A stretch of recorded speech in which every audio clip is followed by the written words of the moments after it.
All right. What's up, everybody? I think I'm going live now. Ryan Payne, this is your monthly mentoring session. And today, basically, I'm going to break down for you. I think I'm live right now. I think I started a little early there. Hey, it's Ryan Payne. This is your monthly mentoring session. And I got a lot of good questions today, which I'll break down for you. Just a refresher, my firm, Payne Capital Management, we're a wealth management firm with offices in New York City and Philadelphia, and I can answer any questions you want related to investing your money, financial independence, and anything just on entrepreneurship, building a business. I built my business from the ground up. I'm still building my business, so I'm in the proverbial game still, so I can help with anything around business growth, anything about business building, all those type of things. So let's hop to it. We got some great questions today. I hope everybody's well, enjoying what's left of the summer. We have like 2 weeks left. It's hard to believe. For some reason, I feel like the world is actually speeding up when you're in a pandemic. So go figure. It's going to be September, right around the corner. But let's get right to the questions today. The first one comes in from Jason Antonino. What's up, Jason? He sent me many messages in the past. His question today is, should I roll over my 401k into an IRA, or am I better off leaving my funds in my old 401k? Pros versus cons of each. And his business description is, I was laid off from my job recently. I have a 401k plan through my former employer. I'm thinking about either rolling the 401k funds to an IRA or leaving them in the plan for the time being. Okay, this is a great question. And anyone who has a 401k right now, or if you were laid off or changing employers, because when that happens, that money in your 401k plan is actually transferable at that time. So you can either roll it into a new 401k with a new company, or you have the option of an IRA, which is an individual retirement account. And at a face value, I like the IRA better just because in an individual retirement account, you have way more options. So it's kind of like when you're in a 401k, you have that very, very limited menu of options that you can choose from. And sometimes they have good options, sometimes they have bad options. Also, a lot of times the fees in a 401k, you don't see them. They're hidden. That's the beauty of my business. They just love to hide those fees. And sometimes you're paying more in fees than you even know. And worse, like a lot of the admin costs get spread out amongst everybody in the plan. So if you leave that plan and you leave that employer, you're still covering the admin costs for everybody in that plan. So it's good to know what the costs are in that plan as well, because a lot of times it can be very expensive. So by rolling into an IRA, there's no tax liability to do that. The money still grows tax deferred. You don't pay money, or you don't pay taxes on that money until it comes out later on. Earliest is 59.5 without penalties. But then you have what I call the supermarket of investments to invest your money in. It's like you can invest your money in basically, for all intents and purposes, any public market. So you can really diversify that money and customize it to your needs. Now, sometimes, not to complicate things, it might be better to actually take that money and roll it into your new 401k plan. Now, when it can be advantageous, and I'm not going to get too into this because there's a lot of nuances with this, but if you're making a lot of money right now, you get phased out of doing what we call a Roth IRA every year. So if you make over, I think it's collectively something like $200,000 a year. I have to give you the right numbers on this. You're unable to do a Roth IRA every year. Now, Roth IRA is a great option because it's money you put in after tax, but that money grows tax-free for the rest of your life. Let me repeat that. That money's completely tax-free for the rest of your life. All the gains on it are completely tax-free. And sometimes you can get around this income constraint if you have all your money in a 401k already. You can do what you call a backdoor Roth. Now, I'm not going to get into all the nuances of that today, but I would just say if you are making a lot of money and you do have a 401k and you have the opportunity to roll into an IRA, talk to a financial professional first about that backdoor Roth. But I feel like that's like way too much information for today. So good rule of thumb is, if you have the opportunity to roll your money out of an old 401k, do it, because the fees typically are going to be less in an IRA and you're going to have way more options of where you can actually invest your money. So just kind of like good rule of thumb advice on that. Good question. And the other thing is, if you're self-employed like a lot of you are, just another thing to think about is you have a lot of different plans that you can put in place for yourself if you're self-employed. Like you could put together a self-employed 401k where you get the best of both worlds. You get like a 401k where you get this money you get to put away pre-tax. And the best thing is if you're just working for yourself, you can put two contributions in. You can put one in as the employer and one as the employee, which basically can get you a decent amount of money away every year pre-tax. But furthermore, the other nice thing is you can actually set it up so you can invest in lots of different options, just like that IRA or individual retirement account I just mentioned. So that's the one thing too for all you self-employed out there. There's a lot of creative options for how you can set up your retirement account that are a little bit different than if you just work for a company. So if you ever have any more questions on that, feel free to DM me offline. I'm happy to answer those kind of questions. I can basically give you the rundown, maybe for your business, what's the best route to take there. Okay, so we're moving and grooving here. Next question comes in from Adam Drake. Adam writes in, as I add people to my organization, how do I get everyone to fully utilize our CRM? Business description and background is, I want a high CRM usage so I can analyze firm-wide data. I understand the benefit for me as the owner, but what's in it for the user to spend time updating their CRM? Or how can I convince them it's time well spent? I want to see if clients are being serviced, if our pipeline is growing, if our close rate is changing, and if other trends emerge. I own an investment advisory firm, just like me, and Adam, you and I have spoken, and manage a team of financial advisors. I'm doing training videos on the CRM so I get adoption. At least I know people will use the CRM correctly. Okay, this is a great question because I think I don't care what business you're in, but every single organization should have a CRM. They should have some sort of communal system that everybody's using to streamline all your processes. Now, a couple of things about the CRM, Adam. I know you're in the same industry as me, so I don't know what CRM you're going to look to use, but I find simplicity over complexity first. Like I know a lot of financial advisors that have used Salesforce, and it's just so freaking complicated. You've got to bring in like these outside consultants to implement it, and it's just like so mind-blowing that no one in your organization, my guess is, will want to use it, and they probably won't use it. So first is you want to use something that's very simple and easy to use. And our experience, Redtail is a great one. I don't know if you're outside of the financial services industry. I think it's still worth using just because it's so simple and it's web-based and you don't need a lot of training around it.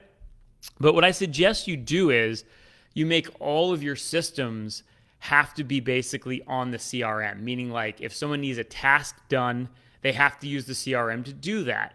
So let's just say, like, for an example, I'm going to use your industry specifically because we're in the same industry, but everybody can apply this to their own industry. But like, let's say I want to move money for a client. Well, they can't send an email to your admin people to do that. It has to be through the CRM, and it actually has to be attached to the client to do that. So basically, you just want to make it so that if I'm working under your firm, the only way I can get things done is if I use the CRM. But use it, using one that's easy to use and having processes in place or parameters is really key. So going back to that money movement example is everyone in the firm should do it the same way. They should tag the client into the actual task. It should be the same like format that's used for everybody throughout the firm. So I think this is actually a bigger discussion for you, and that has to do with streamlining all your processes.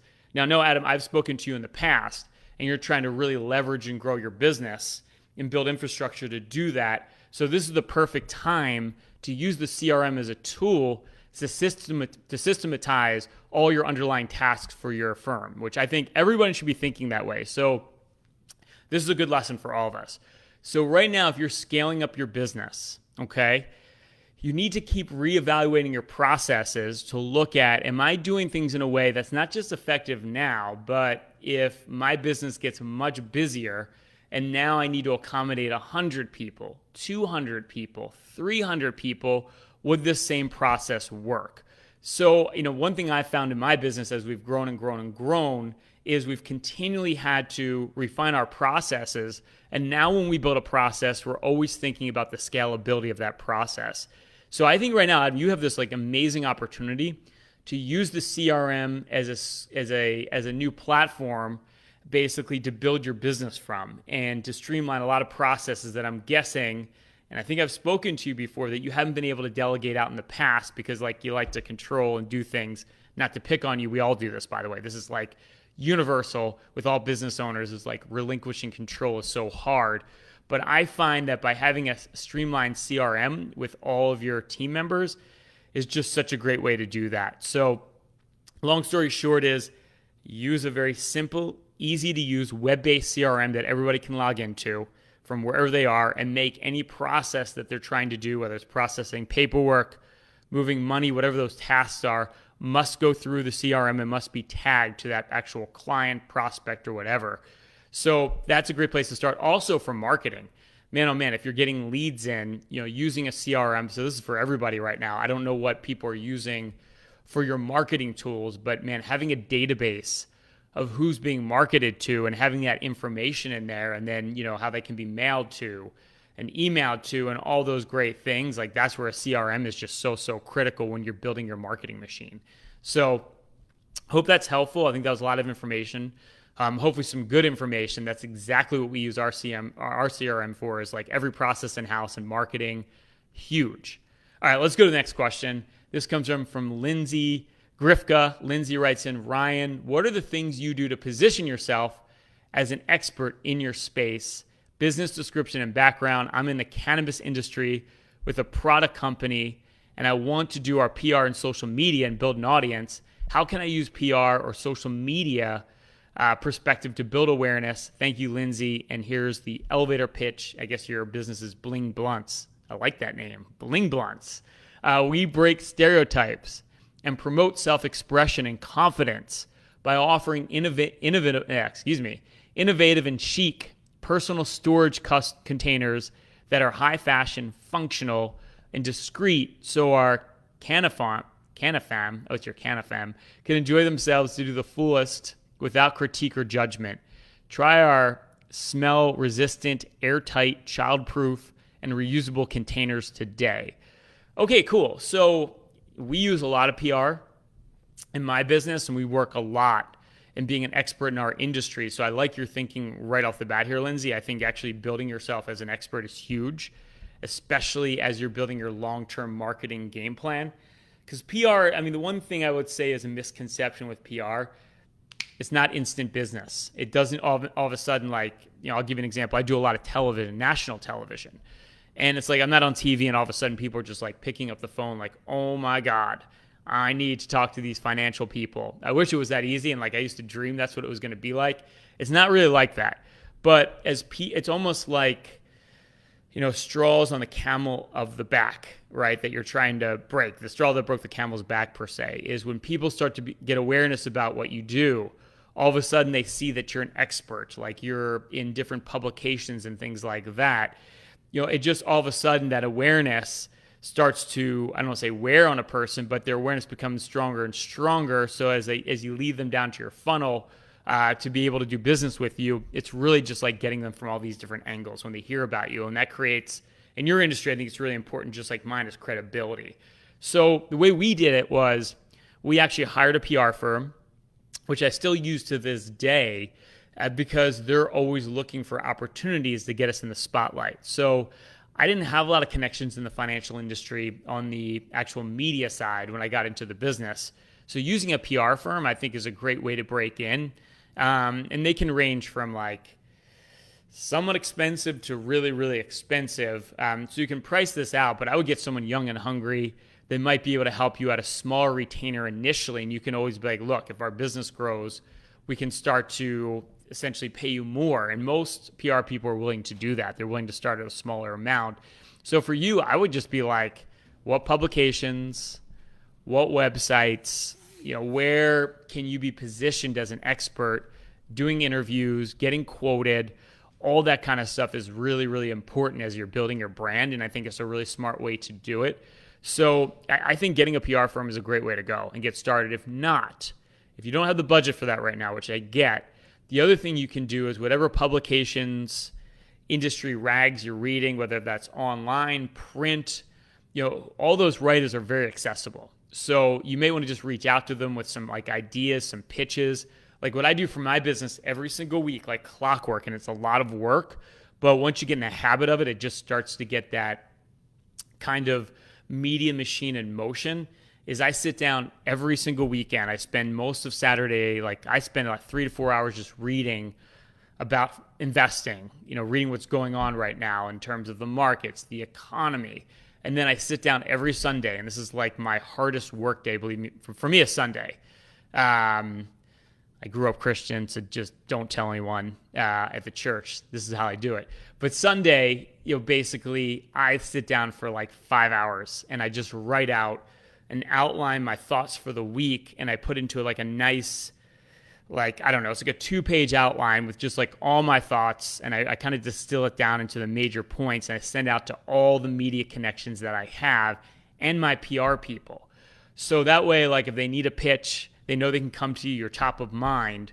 So a lot of times I'll get on TV in a given week just because I sent my pitch that week, and like, oh yeah, actually I need somebody. Can you, somebody bailed out this week. Could you jump in for a spot? Like, hell yeah, I can. So that is a great way. If you really want to get serious about your PR, you've got to commit to being a thought leader and putting things down on paper, or proverbial, the symbolic paper now. It's like we type on a Word document every single week, and start building your media connections that way.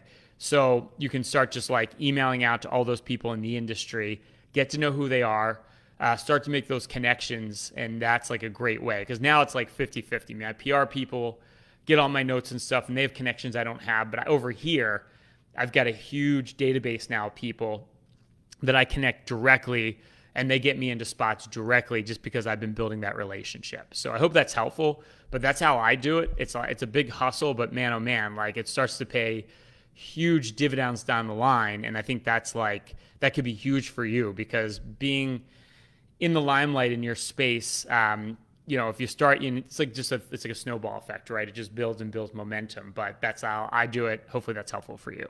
Okay, we're going to go to the next question. This is from Sean.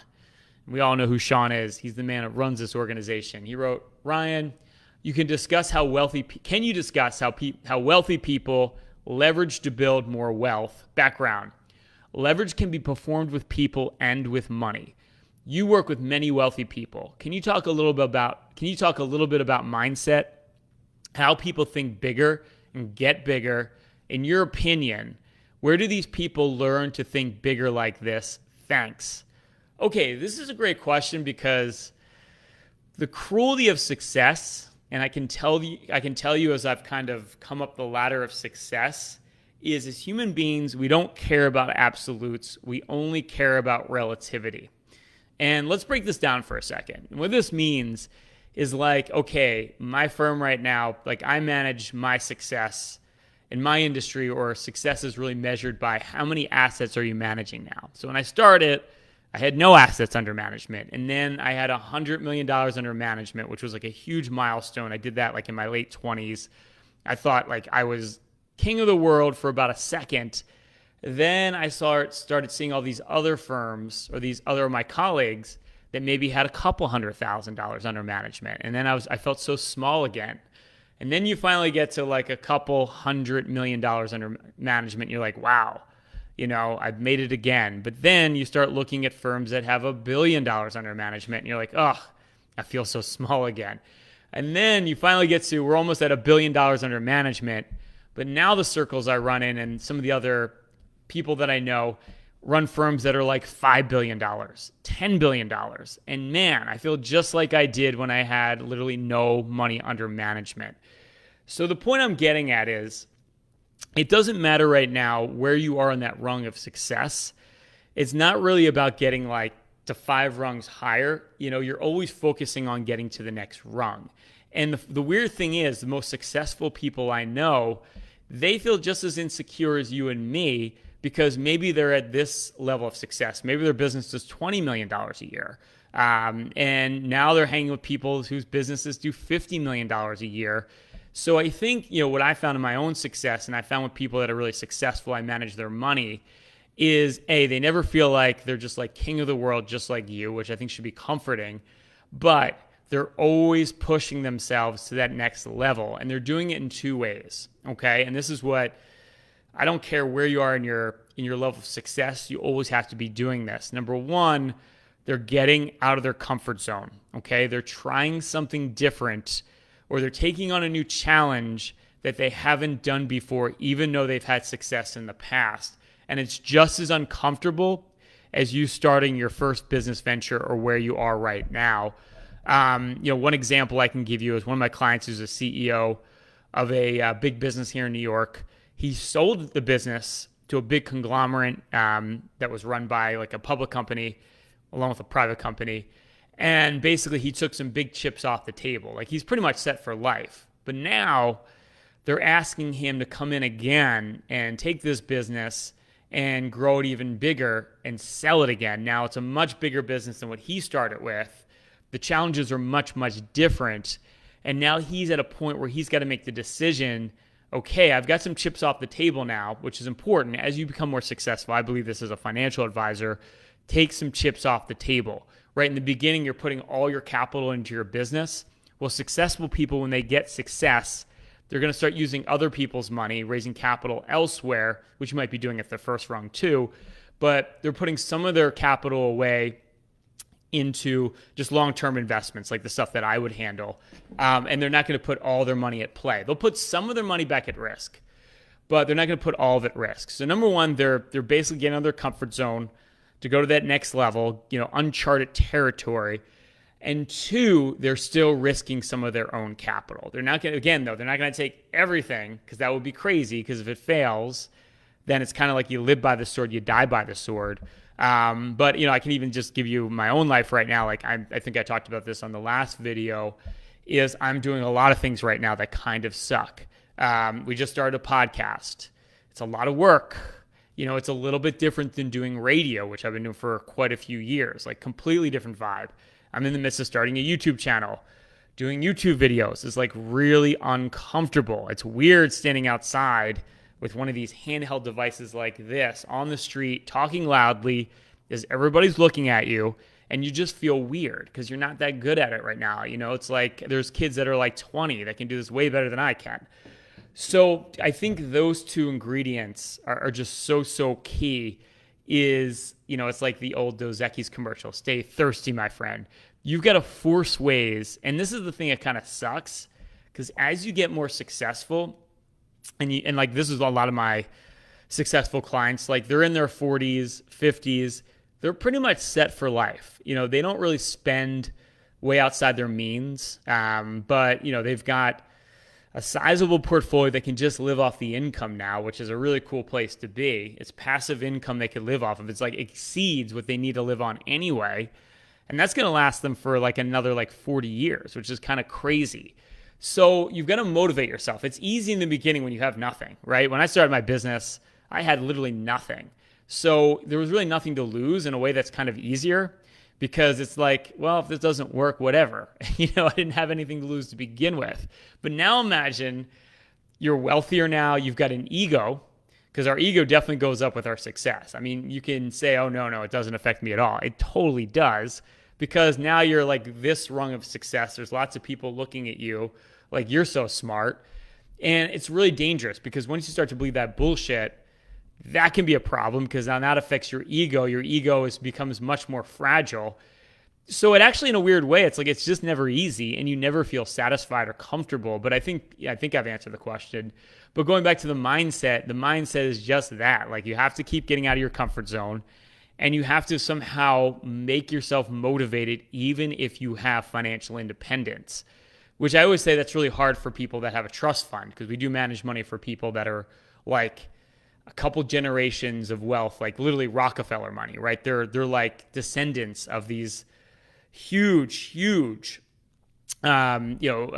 industrialists from back like in the 20s, and that wealth now is just humongous. They don't have to work. And I think that's a dangerous place to be, because if you wake up in the morning and you never have to like earn a living, it's kind of weird. You might think that sounds amazing. I would just chill out all day. Like, that would be so cool. I'd work on all my pet projects. I think we discount like the fact that we have to wake up in the morning. We're like, our heart's pumping a little bit. Okay, like what's falling apart in my business? What do I need to do next? So I think like the ability to continually plunge yourself in those situations, even when you don't have to, is what a really successful person does. So like every rung of success, it's just as hard as your rung of success now from where you're trying to go to the next one. It just never ends. So I guess the good news is it keeps you sharp. It keeps you in the game. The bad news is it doesn't actually ever get easier. So hopefully that helps. I think I answered your question, but I think it's a really good question. I could do a whole thing on that because I think psychologically, like staying motivated and pushing yourself are things that we could talk on for hours and hours and hours. And I know for me, like with pandemic, and a lot of you probably feel the same way, like at one point my business did slow down somewhere in May where the phones weren't ringing because people weren't thinking about investing their money. And it was just like a quiet period. And a lot of us probably aren't used to any quiet time. Like it's always crazy. So when things slow down, you kind of get this existential crisis where you're like, oh my God, what's next? And I think that's where really successful people are able to like recalibrate and say, okay, now it's time to kind of take that plunge into the cold water again. And nobody likes to do it, but man, it's just better rip the Band-Aid off and just jump. Okay, I totally went off on a tangent there, but I think you get my gist there. Let's move to the next question. Good question, Sean. Thanks for asking that one. Next one is Ryan. This is from Jackson.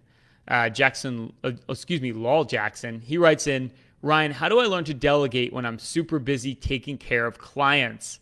I have a video marketing company. I have been a freelancer, but I want to build a company. I hired a sales coach and it worked. Awesome. You should always have coaches, by the way. That's another way to motivate yourself. Now I have more business than I can handle, and I'm trying to learn to hire out and delegate. Where do you learn how to delegate? And advice for me, thanks so much. Oh my God. I think this is my favorite question of the day, and it fits into the last question too. Or actually the CRM question. We'll go back to that question where you're building infrastructure. Okay, you need to bite the bullet. And you're busy, you got a lot going on, but you've got to take the time, and this actually goes back to the CRM question as well, is we don't like doing this a lot of times as entrepreneurs. We don't like to stop running, to sit down and build framework. And I can tell you in my business, I had to cross the Rubicon basically when we brought in a business partner who was just referring us business now. So it wasn't just me going out one client at a time. I now had this whole company out there that was just literally handing us accounts to manage, and they wanted proposals. They were pitching my firm. So it was like, again, kind of the same thing as going from a freelancer to all of a sudden now, I've got all this new work coming in that I can't handle. So it's twofold. I need a system to handle this new work coming in, like how the proposal is going to get done. I used to just sit there and do them by hand, which was fine if I had one or two a week. But when you're getting like 5 a day, like it's impossible. And secondly, not only do you have to have that incoming in, now you're going to have people to service that business. So what you need to do, and this is what I did, I just had to come to Jesus when basically I just couldn't take it anymore. I could not do the business anymore. I sat in my office for an entire weekend. I literally worked. I remember this. I started on Friday. I got home the first night. Friday night, I got home at like 1, 2 in the morning. Went back in the office the next morning. Worked again Saturday night to 1, 2, 3 in the morning. And finally finished it up on Sunday evening. I went in. I built an entire process, like soup to nuts, how a proposal gets done. So we could just get an intern that could just come in and take the statements that are coming in that we needed to analyze for the proposal. I built an email address. I literally went through and designed the whole thing, soup to nuts, how a proposal should be done. And I made it like you were ordering something from McDonald's, right? Someone orders what they want, check off the menu, and then I have someone who just followed the processes. There's a really good movie about Ray Kroc. It came out a couple years ago. I can't remember the name of it, but he's the one who founded McDonald's. I forget who played him in the movie, but it just shows how he basically systematized the burger industry. Like the McDonald's brothers, they just had this like really niche, and this is how we are as business owners, right? There's a very niche process They did everything by hand. The two brothers were in there in the store. Ray Kroc comes in and just systematizes everything. He like has a basketball court where he designs how it's all going to be structured. You need to do the same thing. And you know what? You have a coach, have someone help you do it. Like actually, if I would have done it in retrospect, I would have gotten someone who's really good at systems. I would have paid them as a consultant or whatever to just work with me and build the system. And I just think about that. Like literally, he built this whole thing on like I think it's on a basketball court, like with chalk, and they just designed it and the whole thing laid out, and then they implement it. You've got to do the same thing. You've just got to take the time, put it aside. If you can't do it by yourself, hire somebody to help you do it. But you need to build all your systems from the ground up so that everything, like if someone comes in as, an underling for you, like what do they do? What are their processes? How does it work? And then just build that out. If you do that, and you only have to do it once, because now when we redo systems, I actually have people that like in my organization actually do it for me. I don't even have to do it, but that will be a day of reckoning for you and your businesses. That'll be a day that'll say your mind will just shift, and you're not just like this little niche mom and pop shop anymore. You're running a business for scale. And for me, like I can tell you that is like a defining moment between when I was a little mom and pop shop to now literally just continually growing and leveraging because I built infrastructure and a mindset that said, I'm building something that's going to be able to service hundreds and hundreds. In fact, at this point, we've got thousands of clients that if I have, now we have something like 8, 9 financial advisors. But, if we have 20 at some point, we're building a system that can handle all those things. So think about it. When you build that kind of scale and structure from the beginning, your mindset's completely different. When any problem arises, you're going to start thinking about how do I fix the whole system. So I think that's a great question. And again, it goes back to the CRM. When you get that CRM question, same thing. How are you going to build that CRM so it's just absolutely infrastructure to leverage your business to the next level? So I think it's a great place to stop. I think these are just absolutely fantastic questions. Actually, I'll check to see if there's any questions on the side here. Because I don't want to miss anyone. Oh, it looks good. Okay, if you have any other questions, quickly write them. If not, we'll end here. And I will do another session like in exactly 4 weeks so we can do it again. But these are great questions today. I really enjoyed doing this because it also clarifies for me what I should be doing in my business. So I really appreciate that. So keep the questions coming, and I'll answer them again next month. But I appreciate all of you. This is great to do this. If any questions, like you want clarification, it's cool. Just DM me. I'm happy to answer it for you. It doesn't take me long to get back to you. I'm good at doing those things. And yeah, man, let's keep it going. Man or woman, excuse me. I didn't mean to say yo, man. So let's take a look. Next 4 weeks, let's reevaluate where we are. Enjoy the rest of summer, what's left of it. But look, the end of the year here. Let's kick ass and take names. I know I'm doing it in my business. I hope you're doing it in your business. There's plenty of room here to grow this year, and just like keep your eye on the ball. Till next time, I'm out. Thank you.